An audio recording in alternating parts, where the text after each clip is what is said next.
Hi guys! So gagawa tayo ng DIY recycle mask. So yung mga materials natin is lumang CD, glue stick, kandila, gunting, lighter at saka shell ng itlog and then straw and then especially yung mask. Ayan. First thing natin is gagawin natin is putulin natin pa bilog yung straw hanggang sa matapos ito.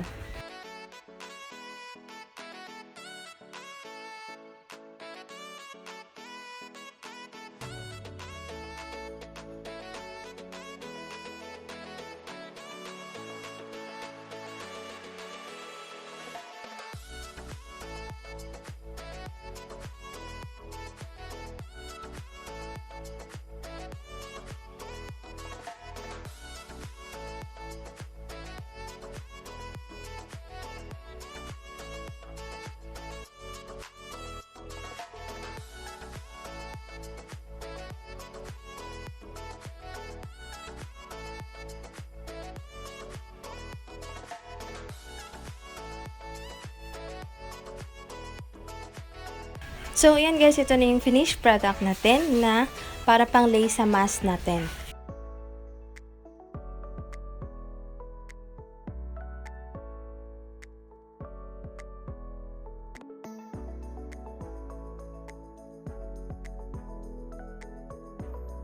Ang next step naman natin gagawin is kailangan nating putulin yung mga CD. Dahan-dahan kasi medyo delikado ito, makakasugat sa ating mga kamay at mata.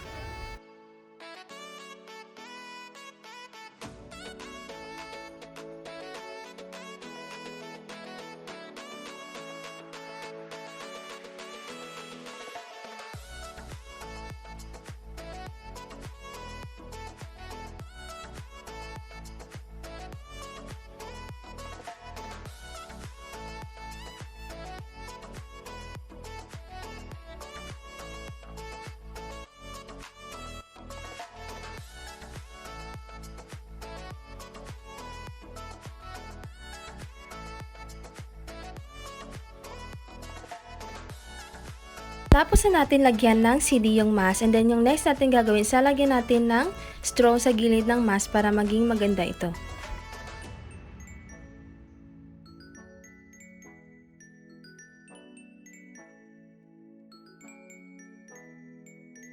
Step is gagawin natin, lalagyan natin ng design dito sa gilid malapit sa may tenga ng mask natin ng shell ng itlog.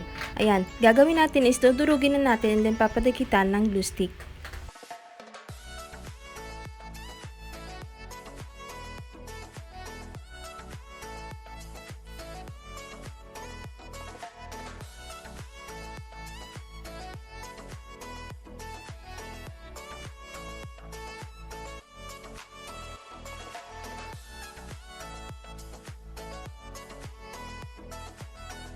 Next step is nilagyan natin ng konting design para maging elegante ito tingnan.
And then ito na yung finished product.